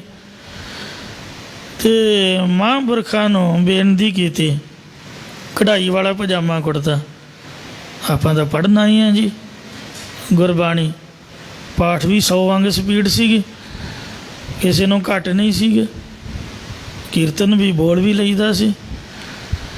ਅਤੇ ਮਹਾਂਪੁਰਖਾਂ ਨੂੰ ਆਖਿਆ, ਜਿਹਨੇ ਸਿਫਾਰਿਸ਼ ਪਾਈ ਵੀ ਆ ਭੁਜੰਗੀ ਆ ਜੀ, ਅਤੇ ਉਹ ਜਿਹੜੇ ਪ੍ਰਸ਼ਾਦਿਆਂ ਵਾਲੇ ਜਥੇਦਾਰ ਸੀ ਉਹਨਾਂ ਹੀ ਸਿਫਾਰਿਸ਼ ਪਾਈ। ਬਾਬਾ ਜੀ ਕਹਿੰਦੇ ਭੁਜੰਗੀ ਨੂੰ ਲੋਹ 'ਤੇ ਲੈ ਜਾ। ਮੈਂ ਵੇਖਾਂ ਤਾਂ ਠਾਂ, ਕਹਿੰਦੇ ਲੋਹ 'ਤੇ ਲੈ ਜਾ। ਇਹਨਾਂ ਕਹਿ ਕੇ ਬੱਸੇ ਚੜ੍ਹ ਕੇ ਕਿਤੇ ਪ੍ਰੋਗਰਾਮ ਜਾਣਾ ਸੀ। ਮੈਂ ਕਿਹਾ ਵੀ ਚੰਗੇ ਬਾਬਾ ਜੀ, ਮੈਂ ਤਾਂ ਪੜ੍ਹਨਾ ਆ। ਇਹ ਨਹੀਂ ਆਖਿਆ ਵੀ ਗੁਟਕਾ ਦਿਓ, ਕੋਈ ਪੋਥੀ ਦਿਓ, ਕੋਈ ਕਥਾ ਸਿਖਾਓ, ਕੋਈ ਕੀਰਤਨ ਸਿਖਾਓ, ਲੋਹ 'ਤੇ ਲੈ ਜਾ। ਮਤਲਬ ਜਿਸ ਬੰਦੇ ਨੂੰ ਰੋਟੀ ਪਕਾਉਣੀ ਹੀ ਨਹੀਂ ਆਉਂਦੀ, ਦੱਸੋ ਕੀ ਕਰੂਗਾ, ਅੜਿਆ ਫਸਿਆ। ਸੋ ਜਥੇ ਦਾ ਨਿਯਮ ਹੈ ਵੀ ਪਹਿਲਾਂ ਪ੍ਰਸ਼ਾਦੇ ਪਕਾਉਂਦੇ ਨੇ, ਅਤੇ ਪਕਾਉਣ ਦੀ ਜਾਚ, ਬਣਾਉਣ ਦੀ ਜਾਚ, ਫਿਰ ਕਸ਼ਹਿਰਾ ਸੀਣਾ ਦੱਖਦੇ ਨੇ, ਤਰਨਾ ਸਿਖਾਉਂਦੇ ਨੇ। ਅਤੇ ਇਸ ਵਾਸਤੇ ਇਹ ਮੁੱਢਲੀਆਂ ਲੋੜਾਂ ਨੇ ਸਾਡੀ ਜ਼ਿੰਦਗੀ ਦੀਆਂ। ਅਤੇ ਪੜ੍ਹਾਈ ਲਿਖਾਈ ਇਹ ਤਾਂ ਆਪਦੀ ਵੱਖਰੀ ਹੈ, ਅਤੇ ਪਰ ਜ਼ਿੰਦਗੀ ਜਿਉਣ ਵਾਸਤੇ ਕੁਝ ਨਾ ਕੁਝ ਗੁਣ ਤਾਂ ਇਨਸਾਨ ਵਿੱਚ ਹੋਣਾ ਚਾਹੀਦਾ। ਅਤੇ ਇਸ ਵਾਸਤੇ ਮਹਾਰਾਜ ਕਹਿੰਦੇ ਵੀ ਜੀਵ ਰੂਪ ਇਸਤਰੀ ਆਈ ਗੁਰਦੁਆਰੇ, ਲੋਹੇ 'ਤੇ ਰੋਟੀਆਂ ਪਕਾਈਆਂ ਹੀ ਨਹੀਂ, ਗੁਰਦੁਆਰੇ ਦੇ ਬਰਤਨ ਮਾਂਜੇ ਹੀ ਨਹੀਂ, ਅਤੇ ਦੱਸੋ ਆਉਣ ਦਾ ਲਾਭ ਕੀ ਹੈ। ਅੱਜ ਕੱਲ੍ਹ ਸਾਡਾ ਸੁਭਾਅ ਰੈਡੀਮੇਡ ਜੋ ਬਣ ਗਿਆ। ਗੁਰੂ ਘਰਾਂ ਦੇ ਵਿੱਚ ਮਹਾਰਾਜ ਦੀ ਕਿਰਪਾ, ਕਿਸੇ ਚੀਜ਼ ਦੀ ਕੋਈ ਘਾਟ ਨਹੀਂ ਹੈ, ਅਤੇ ਕਿਰਾਏ 'ਤੇ ਹੀ ਸਭ ਸੇਵਾਵਾਂ ਹੁੰਦੀਆਂ ਨੇ। ਆਪਾਂ ਹੁਣੇ ਕੋਟ ਪੈਂਟ ਪਾ ਕੇ, ਟਾਈ ਟੂਈ ਲਾ ਕੇ, ਜਿਸ ਤਰ੍ਹਾਂ ਪੈਲਸਾਂ 'ਚ ਜਾਈਦਾ, ਇਸ ਤਰ੍ਹਾਂ ਹੀ ਲੋਕ ਉਹ ਡਿਸਪੋਜੇਬਲ ਪਲੇਟਾਂ ਦੇ ਕੱਪ ਕੁੱਪ ਜੇ ਸੁੱਟ ਕੇ ਉਹ ਜਾਂਦੇ। ਬੰਦਾ ਪੁੱਛੇ ਵੀ ਇਹ ਸਫਾਈ ਤੁਹਾਡਾ ਦਾਦਾ ਆ ਕੇ ਕਰੂਗਾ? ਮਤਲਬ ਪ੍ਰੋਗਰਾਮ ਜਨਮ ਦਿਨ ਦਾ ਮੁੰਡੇ ਦਾ ਤੁਸੀਂ ਮਨਾਇਆ ਅਤੇ ਖਲਾਰਾ ਪਾ ਕੇ ਚਲੇ ਗਏ ਗੁਰਦੁਆਰੇ ਦੇ ਵਿੱਚ। ਇਹ ਕੋਈ ਰੈਸਟੋਰੈਂਟ ਥੋੜ੍ਹਾ ਆ, ਘੱਟੋ ਘੱਟ ਝਾੜੂ ਫੜੋ, ਸਫਾਈ ਤਾਂ ਕਰੋ ਭਾਈ। ਇਹ ਗੁਰਦੁਆਰਾ ਗੁਰੂ ਦਾ ਘਰ ਹੈ, ਅਸੀਂ ਰੈਸਟੋਰੈਂਟ ਬਣਾ ਲਿਆ, ਉਸੇ ਤਰ੍ਹਾਂ ਹੀ ਬਹਿ ਰਹੇ, ਉਸੇ ਤਰ੍ਹਾਂ ਹੀ ਵਰਤੋਂ ਵਿਵਹਾਰ, ਆਈ ਦਾ ਸਾਹ ਬਣ ਕੇ ਖਾ ਪੀ ਕੇ ਗਾਂਹ ਜਾਈਦਾ। ਇਸ ਤਰ੍ਹਾਂ ਦਾ ਨਹੀਂ ਮਹਾਰਾਜ ਨੇ ਸਿਖਾਇਆ ਸੀ। ਸੋ ਬਾਹਰਲੀਆਂ ਕੰਟਰੀਆਂ 'ਚ ਮੈਂ ਵੇਖਿਆ ਵੀ ਗੁਰਮੁਖ ਪਿਆਰੇ ਖੁਦ ਆਪ ਸਭ ਸੇਵਾਵਾਂ ਨਿਭਾਉਂਦੇ ਨੇ। ਸੋ ਮਾਫ ਕਰਨਾ, ਪਰ ਕਰਨੀ ਇਹੋ ਜਿਹਾ ਹੈ। ਜੋ ਜੀਵ ਰੂਪ ਇਸਤਰੀ ਇਹ ਲੋਕ ਰੂਪੀ ਪੇਕੇ ਘਰ ਵਿੱਚ ਹੀ ਛੁੱਟੜ ਹੋ ਗਈ ਹੈ, ਪਰ ਗੁਰ ਉਪਦੇਸ਼ ਨੂੰ ਸੁਣ ਕੇ ਕਮਾਉਂਦੀ ਨਹੀਂ। ਔਰ ਪਰਲੋਕ ਰੂਪ ਸਹੁਰੇ ਘਰ ਦੇ ਵਿੱਚ ਦੱਸੋ ਕਿਵੇਂ ਜਾਏਗੀ? ਨਾ ਤਾਂ ਸੇਵਾ ਕੀਤੀ, ਨਾ ਕੋਈ ਸਿਮਰਨ ਕੀਤਾ। ਗੁਰੂ ਘਰ ਦਾ ਜਿਹੜਾ ਕੰਮ ਹੈ ਖੁਦ ਆਪ ਕਰਨਾ ਪੈਂਦਾ। ਜੇ ਪੈਸੇ ਦੇ ਕੇ ਕਰਾਵਾਂਗੇ ਉਹਦਾ ਫਲ ਸਾਨੂੰ ਨਹੀਂ ਮਿਲੇਗਾ। ਮਤਲਬ ਜਿਹੜਾ ਪਾਠ ਕਰਨਾ ਹੈ, ਨਿਤਨੇਮ ਕਰਨਾ, ਸੇਵਾ ਕਰਨੀ, ਖੁਦ ਆਪ ਕਰਾਂਗੇ ਅਤੇ ਤਾਂ ਹੀ ਫਲ ਪ੍ਰਾਪਤ ਹੋਏਗਾ। ਉਹ ਸੱਚਖੰਡ ਦਾ ਸੁੱਖ ਦੱਸੋ ਕਿਵੇਂ ਭੋਗਾਂਗੇ ਜੇ ਮਹਾਰਾਜ ਦੇ ਚਰਨਾਂ ਦੀ ਸ਼ਰਧਾ ਹੀ ਨਹੀਂ ਹੈ, ਅਰਥਾਤ ਉਹਨੂੰ ਸੱਚਖੰਡ ਦਾ ਸੁੱਖ ਪ੍ਰਾਪਤ ਨਹੀਂ ਹੋਏਗਾ। ਮੈਂ ਹਮੇਸ਼ਾ ਹੀ ਸੋਚਦਾ ਰਹਿੰਦਾ ਕਿ ਸ੍ਰੀ ਗੁਰੂ ਅੰਗਦ ਦੇਵ ਜੀ ਦੇ ਨਾਲੋਂ ਅਸੀਂ ਵੱਡੇ ਹਾਂ, ਠੀਕ ਆਫੀਸਰ ਹਾਂ, ਪਰ ਗੁਰੂ ਅੰਗਦ ਦੇਵ ਜੀ ਨਾਲੋਂ ਵੱਡੇ ਤਾਂ ਨਹੀਂ। ਜਿੰਨਾ ਚੱਕੜ ਦੀ ਪੰਡ ਉਹ ਕਮਲੇ ਥੋੜੋ ਜੀ ਸਿਰ 'ਤੇ ਚੁੱਕੀ ਰੱਖੀ। ਦੱਸੋ ਮਹਾਰਾਜ ਨੇ ਆਖਿਆ ਵੀ ਜਾ ਡੰਗਰਾਂ ਨੂੰ ਬਾਹ ਦੇ। ਮਾਤਾ ਸੁਖਲੀ ਕਹਿੰਦੀ ਗੁਰੂ ਸਾਹਿਬ ਜੀ ਇਹ ਚੱਕੜ ਕਿੱਥੇ ਕੰਮ ਆਊਗਾ, ਇਹ ਤਾਂ ਨਦੀਨ ਹੈ, ਇਹ ਉੱਥੇ ਸਟਾ ਦਿੰਦੇ। ਕਿੰਨਾ ਭਲਾ ਪੁਰਸ਼ ਹੈ, ਸੋਹਣੇ ਕੱਪੜੇ ਦੇ ਲਿਬੜ ਗਏ। ਗੁਰੂ ਸਾਹਿਬ ਕਹਿੰਦੇ ਨਹੀਂ ਸੁਲੱਖਣੀ, ਇਹ ਅਤਰ ਫਲੇਲ ਦੀ ਅਤੇ ਸੁਗੰਧੀ ਦੇ ਛਿੱਟੇ ਨੇ, ਇਹ ਸੰਸਾਰ ਦੀ ਪੰਡ ਅਸਾਂ ਨੇ ਚੁਕਾਈ ਹੈ। ਵੇਖਿਆ ਵੀ ਚੁੱਕ ਸਕਦਾ ਕਿ ਨਹੀਂ। ਜਿੰਨੇ ਮਰਜ਼ੀ ਵੱਡੇ ਹਾਂ, ਸ੍ਰੀ ਗੁਰੂ ਅਮਰਦਾਸ ਜੀ ਤੋਂ ਵੱਡੇ ਤਾਂ ਨਹੀਂ, ਜਿਨ੍ਹਾਂ ਸਿਰ 'ਤੇ ਪਾਣੀ ਦੀਆਂ ਗਾਗਰਾਂ ਢੋ ਮਰ 12 ਸਾਲ। ਵੇਖੋ ਆਪਦਾ ਪੈਰਾਂ ਦੀਆਂ ਅੱਡੀਆਂ ਵੀ ਫਟ ਗਈਆਂ, ਸਰੀਰ ਪੋਲਾ ਹੋ ਗਿਆ, ਸਰੀਰ ਵੀ ਗੁਰੂ ਲੇਖੇ ਲਾਤਾ। ਗੁਰੂਆਂ ਨੇ ਸੇਵਾ ਕੀਤੀ ਹੈ। ਧੰਨ ਗੁਰੂ ਰਾਮਦਾਸ ਵੇਖੋ ਟੋਕਰੀ ਢੋਂਦੇ ਰਹੇ। ਕੀ ਗੁਰੂ ਅਮਰਦਾਸ ਦੇ ਕੋਲ ਪੈਸੇ ਦੀ ਘਾਟ ਸੀਗੀ? ਉਹ ਵੀ ਮਜ਼ਦੂਰ ਲਵਾ ਕੇ ਕੰਮ ਕਰਾ ਸਕਦੇ ਸੀਗੇ। ਪਰ ਗੁਰੂ ਘਰ ਦੇ ਵਿੱਚ ਕਾਰ ਸੇਵਾ ਅਤੇ ਹੱਥੀਂ ਸੇਵਾ ਪ੍ਰਧਾਨ ਹੈ, ਜਿਸ ਦੇ ਨਾਲ ਮਨ ਨਿਮਰਤਾ ਚਾਹੁੰਦਾ। ਸਾਡੇ ਪਾਪ ਕੌਣ ਧੋਊਗਾ ਜੇ ਆਪਾਂ ਸੇਵਾ ਨਹੀਂ ਕਰਾਂਗੇ? ਤਾਂ ਇਸ ਲਈ ਪਾਪਾਂ ਨੂੰ ਧੋਣ ਲਈ, ਪੁੰਨਾਂ ਦੀ ਪ੍ਰਾਪਤੀ ਲਈ ਸੇਵਾ ਸਿਮਰਨ ਲਾਜ਼ਮੀ ਹੈ। ਜਿਹਦੀ ਬਿਰਤੀ ਸੰਸਾਰਾਕਾਰ ਰੂਪ ਪੇਕੇ ਘਰ ਛੁੱਟੋ ਹੋ ਰਹੀ ਹੈ, ਉਹਦੀ ਬਿਰਤੀ ਬ੍ਰਹਮਾਕਾਰ ਰੂਪ ਜਾਂ ਆਤਮਾਕਾਰ ਬਿਰਤੀ ਰੂਪ ਸਹੁਰੇ ਘਰ 'ਚ ਕਿਵੇਂ ਅੰਤਰਮੁਖ ਹੋਏਗੀ? ਜਾਂ ਸਹੁਰੇ ਘਰ ਪਰ ਲੋਕਾਂ ਤੋਂ ਪਰੇ ਜੋ ਹਰੀ ਹੈ ਉਹਦੇ ਵਿੱਚ ਕਿੰਝ ਜਾ ਸਕਦੀ ਹੈ? ਨਹੀਂ ਜਾ ਸਕਦੀ ਹੈ। ਮੈਂ ਗਲ ਔਗਣ ਮੁੱਠੜੀ, ਮੇਰੇ ਅੰਤःਕਰਨ ਰੂਪੀ ਗਲ ਦੇ ਵਿੱਚ ਔਗਣਾਂ ਦਾ ਭਾਰ ਹੈ। ਇਸੇ ਔਗਣਾਂ ਕਰਕੇ ਮੈਂ ਲੁੱਟੀ ਗਈ ਹਾਂ, ਜਾਂ ਕਾਮ ਆਦਿਕ ਚੋਰਾਂ ਦੀ ਕੁਸੰਗਤ ਕਰਕੇ ਲੁੱਟੀ ਗਈ ਹਾਂ। ਬਿਨ ਪੈਰਾ ਝੂਰ ਮਰਾਓ, ਅਤੇ ਮੇਰਾ ਪਤੀ ਪਰਮੇਸ਼ਰ ਦੀ ਪ੍ਰਾਪਤੀ ਤੋਂ ਬਿਨਾਂ ਝੁਰ ਝੁਰ ਕੇ ਦੁਖੀ ਹੋ ਕੇ ਮਰਨਾ ਹੋ ਰਿਹਾ ਹੈ। ਪਈੜੈ ਪਿਰ ਸੰਮਲਾ, ਜਿਹੜੀ ਪਤਵਰਤਾ ਧਰਮ ਵਾਲੀ ਇਸਤਰੀ ਹੈ, ਉਹ ਪੇਕੇ ਘਰ ਵਿੱਚ ਰਹਿੰਦੀ ਹਰ ਵਕਤ ਆਪਦੇ ਪਤੀ ਨੂੰ, ਮਤਲਬ ਜੀਵ ਰੂਪ ਇਸਤਰੀ ਪਰਮੇਸ਼ਰ ਨੂੰ ਯਾਦ ਕਰਦੀ ਰਹਿੰਦੀ ਹੈ। ਪ੍ਰਤੱਖ ਇਸਤਰੀ ਵੀ ਆਪਦੇ ਪੇਕੇ ਘਰ ਵਿੱਚ ਰਹਿ ਕੇ ਵੀ ਪਤੀ ਨੂੰ ਪਰਮੇਸ਼ਰ ਰੂਪ ਜਾਣ ਕੇ ਯਾਦ ਕਰਦੀ ਹੈ। ਸਾਹੁਰੜੈ ਘਰ ਵਾਸ, ਉਸੇ ਦਾ ਫਿਰ ਸਹੁਰੇ ਘਰ ਵਿੱਚ ਵੀ ਸੁੱਖ ਦੇ ਨਾਲ ਵਸਣਾ ਹੁੰਦਾ ਹੈ। ਇਸੇ ਪ੍ਰਕਾਰ ਪਈੜੈ ਪਿਰ ਸੰਮਲਾ, ਪੇਕਾ ਘਰ ਕਿਹੜਾ? ਇਹ ਲੋਕ, ਇਸ ਲੋਕ ਰੂਪੀ ਪੇਕੇ ਘਰ 'ਚ ਰਹਿੰਦੀ ਜੀਵ ਰੂਪ ਇਸਤਰੀ ਜੋ ਹੈ ਹਰ ਵਕਤ ਪਤੀ ਪਰਮੇਸ਼ਰ ਨੂੰ ਯਾਦ ਕਰਦੀ ਹੈ। ਸਾਹੁਰੜੈ ਘਰ ਵਾਸ, ਫਿਰ ਉਸ ਦਾ ਪਰਲੋਕ ਰੂਪ ਸਹੁਰੇ ਘਰ ਜਾਂ ਸੱਚਖੰਡ ਰੂਪ ਸਹੁਰੇ ਘਰ ਵਿੱਚ ਸੁੱਖ ਨਾਲ ਵਾਸਾ ਹੁੰਦਾ ਹੈ। ਜਿਹਦੀ ਪੇਕੇ ਘਰ ਦੀ ਤਰ੍ਹਾਂ ਸੰਸਾਰਾਕਾਰ ਬਿਰਤੀ ਵੀ ਪਤੀ ਪਰਮੇਸ਼ਰ ਨੂੰ ਯਾਦ ਕਰਦੀ ਰਹਿੰਦੀ ਹੈ, ਉਹਦੀ ਬਿਰਤੀ ਦਾ ਬ੍ਰਹਮਾਕਾਰ ਰੂਪ ਤੁਰਿਆ ਪਦ ਰੂਪ ਸਹੁਰੇ ਘਰ ਵਿੱਚ ਵਾਸਾ ਹੁੰਦਾ ਹੈ। ਸੁਖ ਸਵੰਦ ਸੁਹਾਗਣੀ, ਉਸ ਸੁਹਾਗਵੰਤੀ ਦਾ ਆਨੰਦ ਸਰੂਪ ਦੇ ਨਾਲ ਸੰਬੰਧ ਮਿਲਾਪ ਹੋ ਜਾਂਦਾ ਹੈ, ਜਾਂ ਉਹਦਾ ਆਨੰਦ ਸਰੂਪ ਦੀ ਪ੍ਰਾਪਤੀ ਵਾਲਾ ਨਿਰਵਿਕਲਪ ਸੰਬੰਧੀ ਵਿੱਚ ਸੋਣਾ ਹੁੰਦਾ ਹੈ। ਫਿਰ ਪਾਇਆ ਗੁਣ ਤਾਸ, ਜਿਸ ਨੇ ਗੁਣਾਂ ਦੇ ਖਜ਼ਾਨੇ ਪਤੀ ਪਰਮੇਸ਼ਰ ਨੂੰ ਪਾ ਲਿਆ ਹੈ। ਲੇਪ ਨਿਹਾਲੀ ਪਟਖੀ, ਭਾਵੇਂ ਜੀਵ ਰੂਪ ਇਸਤਰੀ ਉੱਪਰ ਰਹਿਣ ਲਈ ਪਟ ਰੇਸ਼ਮ ਦੀ ਲੇਫ ਰਜਾਈ ਤੇ ਹੇਠਾਂ ਵਿਛਾਉਣ ਵਾਸਤੇ ਨਿਹਾਲੀ ਤੁਲਾਈ ਬਣਾ ਲੈਣਾ ਕਰੇ। ਕਾਪੜ ਅੰਗ ਬਣਾਏ, ਅਤੇ ਸਰੀਰ ਦੀ ਅੰਗਾਂ ਨੂੰ ਢੱਕਣ ਲਈ ਚੰਗੇ ਚੰਗੇ ਰੇਸ਼ਮੀ ਕੱਪੜੇ ਵੀ ਪਹਿਨ ਲਵੇ। ਇਸੇ ਪ੍ਰਕਾਰ ਲੇਪ ਨਿਹਾਲੀ ਪਟਖੀ, ਜਿਸ ਜਗਿਆਸੂ ਰੂਪ ਇਸਤਰੀ ਦੇ ਕੋਲ ਖਿਮਾ ਰੂਪ ਰਜਾਈ ਹੈ, ਪ੍ਰੇਮ ਰੂਪ ਰੇਸ਼ਮ ਨਾਲ ਭਗਤੀ ਰੂਪ ਤਲਾਈ ਬਣਾਉਣਾ ਕੀਤੀ ਹੈ, ਅਤੇ ਆਪਣੇ ਅੰਗ ਹਿਰਦੇ ਵਿੱਚ ਵੈਰਾਗ ਵਿਵੇਕ ਆਦਿਕ ਸਾਧਨਾ ਰੂਪ ਦਾ ਕੱਪੜਾ ਬਣਾਇਆ, ਭਾਵ ਕੱਪੜੇ ਪਹਿਨੇ ਹੋਏ ਨੇ, ਉਹ ਜਗਿਆਸੂ ਰੂਪ ਇਸਤਰੀ ਕਾਪੜ ਅੰਗ ਬਣਾਏ। ਸੋ ਆਪਣੇ ਅੰਗਾਂ ਦੇ ਪਹਿਨਣ ਲਈ ਵੈਰਾਗ ਵਿਵੇਕ ਰੂਪ ਕੱਪੜੇ ਪਾਉਂਦੀ ਹੈ। ਉਹ ਪਰਮੇਸ਼ਰ ਪਤੀ ਨੂੰ ਪਾਉਂਦੀ ਹੈ। ਉਹ ਪਤੀ ਪਰਮੇਸ਼ਰ ਦੇ ਆਨੰਦ ਸਰੂਪ ਦੀ ਪ੍ਰਾਪਤੀ ਵਿੱਚ ਜੁੜੀ ਹੋਈ ਹੈ। ਪੈਰ ਮੁੱਤੀ ਦੁਹਾਗਣੀ, ਪਰੰਤੂ ਜੋ ਜੀਵ ਰੂਪ ਦੁਹਾਗਣ ਇਸਤਰੀ ਪਤੀ ਪਰਮੇਸ਼ਰ ਨੇ ਛੁੱਟੜ ਕੀਤੀ ਹੋਈ ਹੈ, ਜਾਂ ਜੋ ਦੁਹਾਗਣ ਇਸਤਰੀ ਛੁੱਟੜ ਜਾਣ ਕੇ ਪਤੀ ਪਰਮੇਸ਼ਰ ਨੇ ਮੁੱਤੀ ਛੱਡੀ ਹੋਈ ਹੈ, ਤਨ ਦੁਖੀ ਰਹਿਣ ਵਿਹਾਏ। ਉਹਦੀ ਪ੍ਰਤੱਖ ਅਵਸਥਾ ਰੂਪ ਜਿਹੜੀ ਰਾਤ ਹੈ ਦੁਖੀ ਹੋਈ ਦੀ ਬਤੀਤ ਹੁੰਦੀ ਹੈ, ਇਸੇ ਪ੍ਰਕਾਰ ਪੈਰ ਮੁੱਤੀ ਡੋਹਾਗਣੀ ਜੋ ਜੀਵ ਰੂਪ ਇਸਤਰੀ ਪੁਰੋਂ ਦਿਖਾਵੇ ਮਾਤਰ ਰੇਸ਼ਮ ਦੀ ਤੁਲਾਈ ਵਤ ਗਿਆਨ ਦੀਆਂ ਗੱਲਾਂ ਵੀ ਕਰੇ, ਭਗਤੀ ਦੀ ਤੁਲਾਈ ਦੀਆਂ ਗੱਲਾਂ ਵੀ ਕਰੇ, ਤੇ ਪ੍ਰੇਮ ਰੂਪ ਕੱਪੜੇ ਅੰਗਾਂ ਦੇ ਵਿੱਚ ਬਣਾਏ ਪਹਿਨੇ ਹੋਣ, ਭਾਵ ਲੋਕਾਂ ਨੂੰ ਪ੍ਰੇਮ ਖਾਉਣ ਦੀਆਂ ਗੱਲਾਂ ਵੀ ਕਰੇ। ਪਰ ਜੋ ਦੁਹਾਗਣ ਵਿਕਾਰਾਂ ਦੇ ਵਿੱਚ ਲੱਗੀ ਹੋਈ ਜਾਣ ਕੇ, ਭਾਵ ਛੁੱਟੜ ਜਾਣ ਕੇ ਪਤੀ ਪਰਮੇਸ਼ਰ ਨੇ ਮਤੀ ਛੱਡ ਦਿੱਤੀ ਹੈ।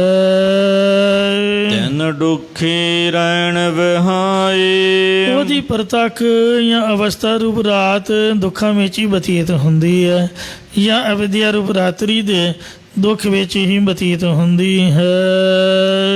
ਕੀਤੀ ਚੱਖੋਂ ਸਾਡੜੇ ਛੁੱਟੜ ਇਸਤਰੀ ਭਾਵੇਂ ਕਿਤਨੇ ਹੀ ਸਵਾਦਾਂ ਨੂੰ ਚੱਖ ਲਏ, ਭਾਵੇਂ ਕਿਤਨੇ ਹੀ ਤਨ ਦੇ ਲਿਬਾਸ ਬਣਾ ਲੈਣਾ ਕਰੇ, ਕੀਤੀ ਵੇਸ ਕਰਿਓ ਕਿੰਨੇ ਮਰਜੀ ਸੋਹਣੇ ਸੋਹਣੇ ਕੱਪੜੇ ਪਾ ਲਵੇ, ਫਿਰ ਬਿਨ ਜੋ ਬਨ ਬਾਦ ਗਇਮ ਪਰ ਉਹਦੀ ਪਤੀ ਦੀ ਸੇਵਾ ਤੋਂ ਬਿਨਾਂ ਜਵਾਨ ਅਵਸਥਾ ਖੋਟੇ ਪੁਰਖਾਂ ਦੀ ਕੁਸੰਗਤ ਚ ਪੈ ਕੇ ਵਿਅਰਥ ਹੀ ਚਲੀ ਜਾਂਦੀ ਹੈ। ਵਾਡੀ ਚੂਰਿੰਦੀ ਚੂਰਿਓ ਅਤੇ ਪਤੀ ਪਿਆਰ ਤੋਂ ਵਿਛੜੀ ਹੋਈ ਝੋਰੀਆਂ ਕਰਕੇ ਝੋਰਦੀ ਹੋਈ ਰਹਿੰਦੀ ਹੈ, ਜਾਂ ਹੋਰਨਾਂ ਦੇ ਗੁਣਾਂ ਤੇ ਵਡਿਆਈ ਨੂੰ ਵੇਖ ਕੇ ਝੋਰੀਆਂ ਵਿੱਚ ਹੀ ਝੂਰਦੀ। ਪਛਤਾਵੇ ਦੀ ਚਿੰਤਾ ਦਾ ਨਾਮ ਝੂਰਨਾ ਹੈ, ਪਰੰਤੂ ਗੁਰਾਂ ਦੁਆਰਾ ਪਤੀ ਪਰਮੇਸ਼ਰ ਦੀ ਪ੍ਰਾਪਤੀ ਤੋਂ ਬਗੈਰ ਪ੍ਰਤੱਖ ਜੋਬਨ ਸ਼ੌਂਕ ਅਵਸਥਾ ਰੂਪੀ ਜੋਬਨ ਵਿਅਰਥ ਹੀ ਚਲਾ ਗਿਆ ਹੈ। ਇਸੇ ਪ੍ਰਕਾਰ ਪੈਰ ਬਿਨ ਜੋ ਬਨ ਬਾਦ ਗਇਮ ਕੀਤੀ ਚੱਖੋ ਸਾਡੜੇ ਛੁੱਟੜ ਜੀਵ ਰੂਪ ਇਸਤਰੀ ਭਾਵੇਂ ਕਿੰਨੇ ਹੀ ਸ਼ਬਦ ਸਪਰਸ਼ ਰੂਪ ਰਸ ਗੰਧ ਆਦਿਕ ਵਿਸ਼ਿਆਂ ਦੇ ਸਵਾਦ ਚੱਖ ਲਵੇ, ਕੀਤੀ ਵੇਸ ਕਰਿਓ ਭਾਵੇਂ ਕਿੰਨੇ ਹੀ ਤਨ ਉਤੇ ਤਰ੍ਹਾਂ ਤਰ੍ਹਾਂ ਦੇ ਲਿਬਾਸ ਭੇਖ ਬਣਾ ਲੈਣਾ ਕਰੇ, ਦੇਹਾਂ ਧਾਰਨ ਰੂਪ ਸਾਧਨਾ ਰੂਪੀ ਭੇਖਾਂ ਨੂੰ ਕਰ ਲਵੇ, ਫਿਰ ਬਿਨ ਜੋ ਬਨ ਬਾਦ ਗਇਮ ਪਰੰਤੂ ਗੁਰਾਂ ਦੁਆਰਾ